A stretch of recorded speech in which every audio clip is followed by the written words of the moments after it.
Students நம்ம last கிளாஸ்ல samples பத்தி பார்த்தோம். இப்போ சாம்பிள்ஸ்ல மீதி இருக்கிறது வந்து சாம்பிளிங் எரர்ஸ் மட்டும்தான் இருக்கு. சரிங்களா? அந்த சாம்பிளிங் எரர்ஸ்னா என்னன்னு சொல்லி பார்த்துருவோம்.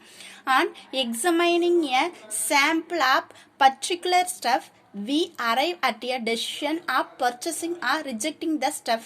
The error involved in such a approximation is known as sampling error. சரியா? sampling errorனா என்னன்னு சொல்லியிருக்காங்கன்னா, ஒரு சாம்பிள்ல ஒரு பர்டிகுலர் பகுதியை எடுத்துக்கிட்டு அதை நம்ம எந்த அளவுக்கு அக்செப்ட் பண்ணிக்கிறோம், எந்த அளவுக்கு ரிஜெக்ட் பண்றோம், அதுதான் சாம்பிளிங் எரர்னு சொல்லியிருக்காங்க. சரியா? the error involved in such approximation is known as sampling error.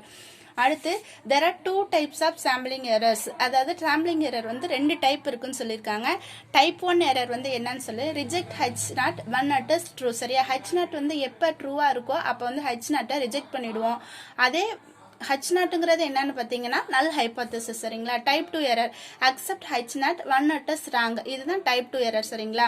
Accept h not இதை இப்படியும் சொல்லலாம், accept h not when h1 is true. அப்படி இருக்கும்போது h நாட்டை வந்து நம்ம அக்செப்ட் பண்ணிடுவோம். h1ங்கிறது என்னன்னு பார்த்தீங்கன்னா அல்டர்னேட்டிவ் ஹைபோதசிஸ். இதுதான் சாம்பிளிங் எரர் பற்றின டீட்டெயில்ப்பா.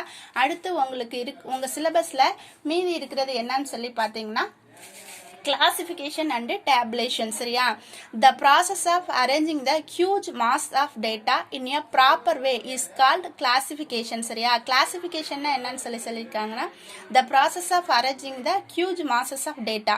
அதாவது நிறைய மாசா டேட்டா இருக்கும்போது அந்த டேட்டா வந்து ஒரு குரூப்பா நம்ம ஃபார்ம் பண்றதுக்கு பேர் தான் கிளாசிஃபிகேஷன் சொல்லி சொல்றாங்க. சரிங்களா?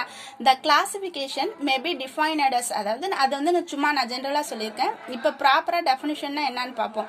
த process of arranging or bringing together all the enumerated individuals or items under separate heads or classes according to same common characteristic processed by them. அதாவது ஒரே கேரக்டரிஸ்டிக்ஸை வச்சு அந்த டேட்டாவை நாம அரேஞ்ச் பண்றது தான் கிளாசிஃபிகேஷன் சொல்லியிருக்காங்க. There are in general 4 types of classification. அதாவது 4 டைப் ஆஃப் கிளாசிஃபிகேஷன் இருக்குன்னு சொல்லியிருக்காங்க. They are classification according to qualitative basis. அதாவது குவாலிட்டியை பொறுத்து பேஸ் பண்ணி அந்த இது கிளாசிஃபை பண்ணியிருக்காங்க. அடுத்து classification according to quantitative basis. குவாலிட்டினா தரம், குவான்டிட்டினா அளவு. தெரியுங்களா?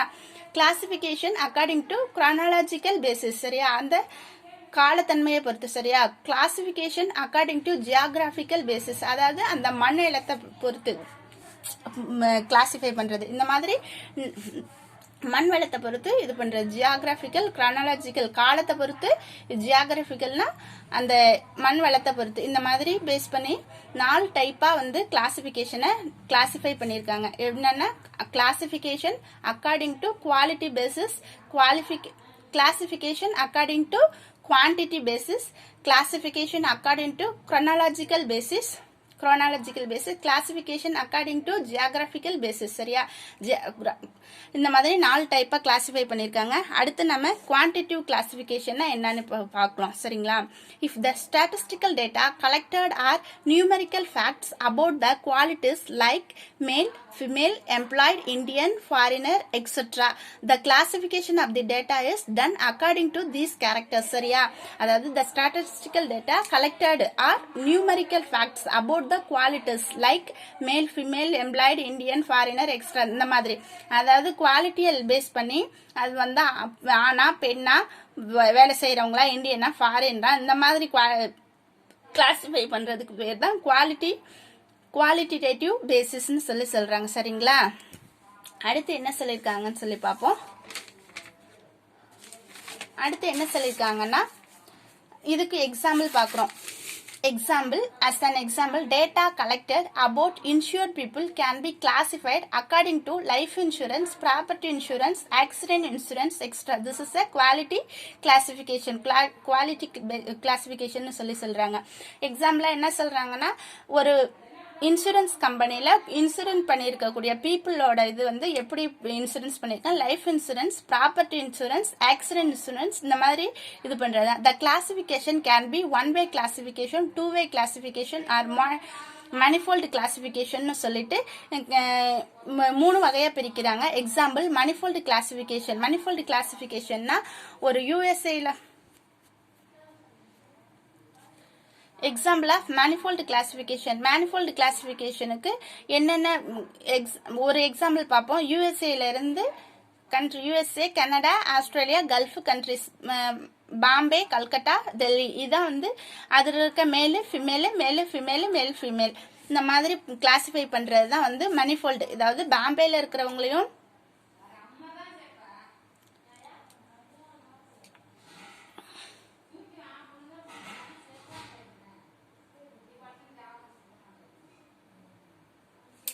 என்னப்பா சொல்லியிருக்காங்க, குவாலிட்டி பேசிஸ், அதாவது ஒரு 4 கண்ட்ரி எடுத்துக்கிட்டாங்க, அதே மாதிரி 4 ஸ்டேட் எடுத்துக்கிட்டாங்க, 4 ஸ்டேட்டில் இருக்கிற மேல் ஃபீமேலையும் கிளாஸிஃபை பண்ணுறாங்க, 4 கண்ட்ரியில் இருக்க மேல் ஃபீமேலையும் இந்த மாதிரி டிஃப்ரெண்ட்டாக கிளாஸிஃபை பண்ணுறதுக்கு பேர் தான் மனிஃபோல்டு கிளாஸிஃபிகேஷன் சொல்லியிருக்காங்க. சரிங்களா?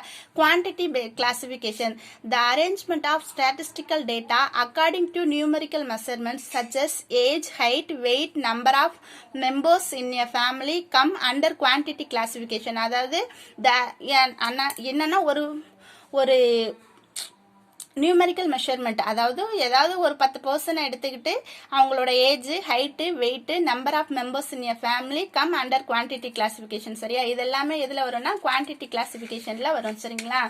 அதுக்கடுத்து இதுக்கு குவான்டிட்டி கிளாஸிஃபிகேஷனுக்கு ஒரே எக்ஸாம்பிள். குவான்டிட்டி கிளாஸிஃபிகேஷனுக்கு ஒரு எக்ஸாம்பிள் என்ன கொடுத்துருக்காங்கன்னா, candidate who appeared in an examination can be classified according to marks obtained by them. சரிங்களா? அதாவது ஒரு எக்ஸாமில் பார்ட்டிசிபேட் பண்ணுற கேண்டிடேட்ஸோட மார்க்ஸ் வந்து இந்த குவான்டிட்டி பேசிஸ்னு சொல்லுவோம். Any quantitative classification is also called variable classification சொல்றாங்க. அதாவது எந்த குவான்டிட்டி கிளாசிஃபிகேஷன் எடுத்துக்கிட்டாலும் அது வந்து வேரியபிள் கிளாசிஃபிகேஷன் சொல்லுவாங்க. வேரியபிள்னா தெரியும், டிஸ்கிரீட் வேரியபிள், கண்டினியூஸ் வேரியபிள்னு சொல்லி 2 சொல்லுவாங்க. டிஸ்கிரீட்னா தனித்தனியா இருக்கும், கண்டினியூஸ்னா அது வந்து ஒரு குறிப்பிட்ட ரேஞ்சுக்குள்ளார இருக்கும். அதுதான் discrete variable, continuous variable சொல்லுவாங்க. அடுத்து geographical classification. Geographical classification na statistical data classified according to different areas like state, districts, towns, village, etc. come under the category of geographical classification. சரியா? அதாவது என்னென்ன சொல்லியிருக்காங்கன்னா, geographical classification என்னன்னா, ஒரு different state எடுத்துக்கலாம், district எடுத்துக்கலாம், டவுன்ஸ் எடுத்துக்கலாம், village, இதெல்லாம் வந்து கிளாசிஃபை பண்றதுக்கு பேர் தான் வந்து geographical classification சொல்றாங்க. Example, the production of fertilizer from different parts of the country come under this classification. சரியா? the production of fertilizerனா fertilizer production பண்றது எந்தெந்த பகுதியில் எவ்வளோ ப்ராடக்ட் பண்றாங்க அப்படின்னு சொல்லி நம்ம கிளாசிஃபை பண்றதுக்கு பேர் தான் வந்துட்டு geographical classification சொல்றாங்க. அடுத்து chronological classification. chronologicalனா the statistical data arranged according to time occurrence comes under this classification. For example, production of wheat from the year 1980 to 1985. chronologicalனா கால அளவு பொறுத்து. சரிங்களா? ஜியாகிரபிக்கல்னா ஜியாகிரபிக்கல் கிளாசிஃபிகேஷன்னா அந்த இடத்தோட தன்மையை பொறுத்து, chronologicalனா காலத்தை பொறுத்து. சரிங்களா? காலத்தை பொறுத்து கிளாசிஃபை பண்றது தான் chronological classification சொல்றாங்க. ஃபார் எக்ஸாம்பிள் என்னன்னா, production of wheat from the year production of wheat, அதான் அந்த இந்த வருஷத்துல இருந்து இத்தனை வருஷத்துக்குள்ளார எவ்வளவு தூரம் அதை ப்ரொடக்ட் பண்ணியிருக்காங்க அப்படின்னு சொல்லி கிளாசிஃபை பண்றது தான் chronological classification சொல்லி நான் சொல்லியிருக்காங்க. அடுத்து டேபுலேஷன். கிளாசிஃபிகேஷன் அண்ட் டேபுலேஷன் தான் நம்ம சிலபஸ். கிளாசிஃபிகேஷன்னா என்னன்னு சொல்லி பார்த்துட்டோம். என்னன்னு பார்த்தோம்? கிளாசிஃபிகேஷன்னா ஒரு ஹியூஜ் மாஸ் ஆஃப் டேட்டா வந்து அதோட கேரக்டரை பொறுத்து கிளாசிஃபை பண்றது தான் கிளாசிஃபிகேஷன் சொல்லியிருக்கோம்ப்பா. அந்த கிளாசிஃபிகேஷன் வந்து 4 வகையா பிரிச்சிருக்காங்க. எப்படி கிளாசிஃபை பண்ற? 1 வந்து குவான்டிட்டி பேசிஸ், 2 குவாலிட்டி பேசிஸ், 3 வந்து குரோனாலஜிக்கல் பேசிஸ், 4 வந்து ஜியாகிரபிக்கல் பேசிஸ் சொல்லி 4 வகையா பிரிச்சிருக்கோம். நமக்கு வந்து குவான்டிட்டி பேசிஸ்னா அதோட தரத்தை பொறுத்து, குவான்டிட்டினா அளவு, குவாலிட்டினா தரம். சரிங்களா? தரத்தை பொறுத்து பிரிக்கிறது பேரு குவாலிட்டி, அதோட அளவை பொறுத்து பிரிக்கிறது பேரு குவான்டிட்டி. குரோனாலஜிக்கல்னா காலத்தை பொறுத்து பிரிக்கிறது. அடுத்து ஜியாகிரபிக்கல்னா அந்த இடத்தை பொறுத்து பிரிக்கிறது. சரிங்களா? இதுதான் வந்து கிளாசிஃபிகேஷன் முடிஞ்சிடுச்சு. அடுத்து tabulation is defined as the orderly or systematic presentation of numerical data in rows and columns designed to facilitate the comparison between the figures. அதாவது tabulationனா the orderly or systematic presentation of numerical data in rows and columns designed to facilitate the comparison between the figures. அதாவது ஒரு ஃபிகர்ல ஒரு ஆர்டரா ஒரு சிஸ்டமேட்டிக்கா நம்ம present பண்ணி ஒரு numerical data present பண்ணி அதை கம்பேர் பண்றது தான் டேபிளேஷன் சொல்லியிருக்காங்க. சரிங்களா? Characteristics of good table. அடுத்து கேரக்டரிஸ்டிக்ஸ் ஆஃப் குட் டேபிள். ஒரு குட் டேபிள்னா அதோட எப்படி இருக்கணும் அப்படின்னு சொல்லி பார்ப்போம். A statistical table should contain a clear and precise title. அதாவது ஒரு ஸ்டாட்டிஸ்டிக்கல் டேட்டா வந்து ஒரு டேபிள்ல நம்ம போடணும்னா அது வந்து ஒரு நல்ல டைட்டில் வச்சிருக்கணும். when a number of tables are presented in the analysis of a statistical data, serial numbers should be given to the tables. அதாவது நிறைய நம்பர் ஆஃப் டேட்டா வந்து நம்ம ஒரு டேபிள்ல பிரசன்ட் பண்ணும்போது அதுக்கு சீரியல் நம்பர் நம்ம கொடுக்கணும். descriptions of columns, rows, sub rows, sub columns should be well defined. அதாவது ஒரு டேபிள்ல வந்து காலம், ரோ, சப் ரோ, சப் ரோஸ்லாம் கரெக்டா நம்ம டிஃபைன் பண்ணணும். சரிங்களா? அடுத்து the unit of measurement used should be clearly indicated. அதாவது நம்ம மெஷர்மெண்டோட யூனிட் வந்து கிளியரா இண்டிகேட் பண்ணணும். சரிங்களா? அதுக்கடுத்து data which are comparable should be given side by side. சரியா? அதாவது டேட்டா வந்து கம்பேர் பண்ணி ஒவ்வொரு பக்கமும் ஒவ்வொரு டேபிள்லயும் டேட்டா வந்து நம்ம கம்பேர் பண்ணி டேபிள் போடணும். அதுக்கப்புறம் பாத்தீங்கன்னா the table should be neat and attractive. Table போடும்போது வந்து நீட்டா இருக்கணும், ரொம்ப அட்ராக்டிவா இருக்கணும். Column totals and row total should be shown. அதாவது ஒவ்வொரு டேபிள்லயுமே காலத்துக்கு தனியா டோட்டல் போடணும், ரோக்கு தனியா டோட்டல் போடணும். இப்படிதான் நம்ம எழுதணும். சரிங்களா? if the data has several sub classification it can be presented in more than one table. சரியா? if the data has several sub classification it can be presented in more than one. நிறைய sub classification இருந்துச்சுன்னா அதை வந்து more than one டேபிளா நாம வந்து present பண்ணலாம். இதுதான் வந்து characteristics of good table. சரிங்களா? அடுத்து frequency distribution. frequency distributionனா என்னன்னு சொல்லியிருக்காங்கன்னு சொல்லி பார்ப்போம். frequency distributionனா அதாவது ஒரு ரேஞ்சுக்குள்ளார ஒரு நம்பர் ஆஃப் ஸ்டூடெண்ட்ஸோட மார்க் எடுத்துக்கிட்டு அதை ஒரு ரேஞ்சுக்குள்ளார வச்சுட்டு சொல்றது தான் frequency distribution சொல்லி சொல்றோம். the above table is called frequency table. அதாவது இந்த மாதிரி ஒரு ரேஞ்சுக்குள்ளார வச்சு சொல்றது தான் frequencyன்னு சொல்லி சொல்றாங்க. this range 0 to 9, 10 to 19, 20 to 29 extra are called classes and the number of students in these ranges are called frequencies. சரியா? அதாவது இந்த 0 to 9ல இருக்கிற நம்பர் ஆஃப் ஸ்டூடெண்ட்ஸ் வந்து 3 இந்த 3 தான் வந்து 0 to 9ஓட frequency அப்படின்னு சொல்லி சொல்லுவாங்க. அது மாதிரி 10 to 19னா இந்த ரேஞ்சோட frequency பாத்தீங்கன்னா 7. இது வந்து ரேஞ்ச் பார்ட் 20 to 29ங்கிறது ரேஞ்சு. இதுல இருக்கிற நம்பர் ஆஃப் ஸ்டூடெண்ட்ஸ் தான் frequency. சரிங்களா? in this ranges are called frequencies. that whole data arranged in this form is called frequency distribution. அது மாதிரி இந்த மாதிரி அரேஞ்ச் பண்றது தான் வந்து frequency distribution சொல்லி சொல்றாங்க. அதாவது ஒரு ரேஞ்சுக்குள்ளார நம்பர் ஆஃப் ஸ்டூடெண்ட்ஸை வச்சு அரேஞ்ச் பண்றதுக்கு பேர் தான் frequency distribution. எக்ஸாம்பிள் ஒன்னு போட்டிருக்காங்க, நம்ம பார்ப்போம். draw a blank table to present the following information regarding the college student according to faculty 6 years age group. இந்த மாதிரி கொடுத்து நம்ம ஒரு frequency டேபிளை டிரா பண்ண சொல்லியிருக்காங்க. அதை டிரா பண்ணோம்னா நமக்கு உங்களுக்கு frequency distributionனா என்னன்னு சொல்லி தெரிஞ்சிடும். உங்களுக்கு கன்ஃபியூஷனா இருந்துச்சுன்னா frequency distributionனா என்னன்னு சொல்லி புரியலனா கேளுங்க, நான் மறுபடியும் எக்ஸ்பிளைன் பண்றேன். ஒன்றும் இல்லை, frequency distributionனா ஒரு குறிப்பிட்ட ரேஞ்சுக்குள்ளார இருக்கிற ஸ்டூடெண்ட்ஸை தனித்தனியா அரேஞ்ச் பண்றதுக்கு பேர் தான் frequency distributionனு சொல்லியிருக்காங்க. சரிங்களா? அடுத்து அதுக்கு ஒரு எக்ஸாம்பிள் பார்க்கிறோம். என்ன கொடுத்துருக்காங்க? ஒரு ஃபேக்கல்டி 6 இயர்ஸ் ஒரு ஆர்ட்ஸ் அண்ட் சயின்ஸ் காலேஜில் இருக்கிற ஒரு இதை கொடுத்து அதை வந்து அரேஞ்ச் பண்றதுக்கு பேர் தான் வந்து frequency distribution. சரியா?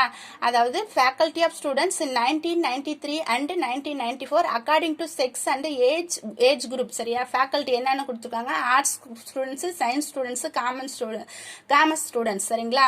1993. சரிங்களா? 1993ல என்ன கொடுத்துருக்காங்கன்னு சொல்லி பார்த்தீங்கன்னா 1993ல below 20 years and above 20 years. 1994ல below 20 years and above 20 years. Boys எத்தனை பேர், கேர்ள்ஸ் எத்தனை பேர் டோட்டல்.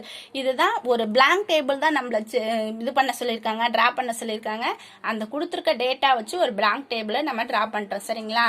அடுத்து பாத்தீங்கன்னா example, the following are the weights in kg of 50 college students, construct a frequency table. அதாவது ஒரு 50 ஸ்டூடெண்ட்ஸோட எடைய வந்து கிலோகிராம்ல கொடுத்துருக்காங்க. அதை வச்சு நம்ம ஒரு ஃப்ரீக்வன்சி டேபிளை ஃபார்ம் பண்ணணும். சரிங்களா? ஃப்ரீக்வன்சி டேபிள் ஃபார்ம் பண்ணணும்னா ஃபர்ஸ்ட் நம்ம அதுக்கு ஃப்ரீக்வன்சி டிஸ்ட்ரிபியூஷன் கிளாஸை வந்து நம்ம கன்ஸ்ட்ரக்ட் பண்ணிக்கணும். சரிங்களா?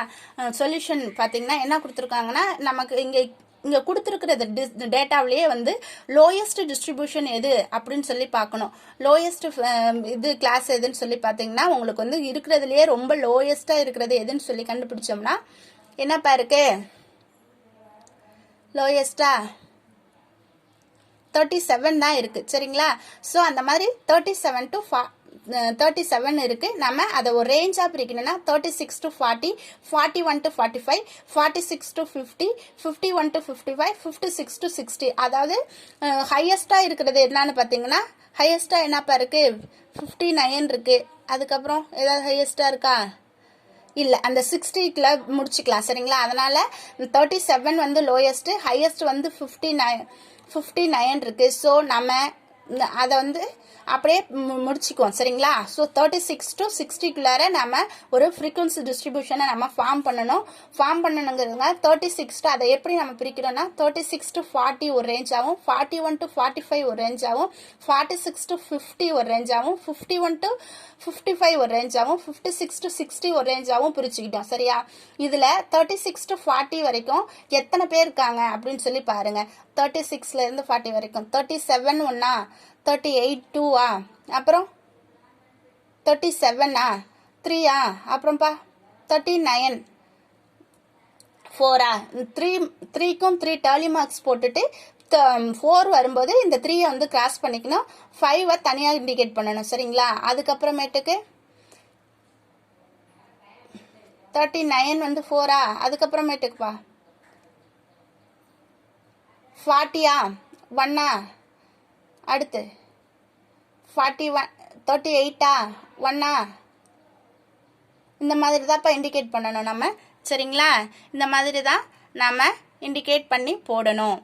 சரிங்களா? தனித்தனியா பிரிச்சு எழுதிட்டு இதுக்குள்ள இந்த டர்லி மார்க்ஸ் வந்து அதான் ஃப்ரீக்வன்சி.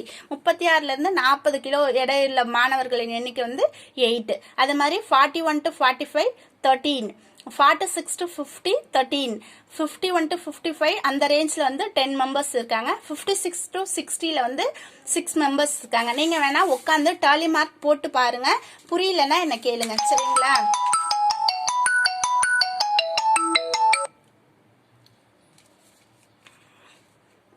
அடுத்துப்பா இதுதான் வந்துட்டு கிளாசிஃபிகேஷனுக்கும் டேபிளேஷனுக்கும் இருக்கிறது.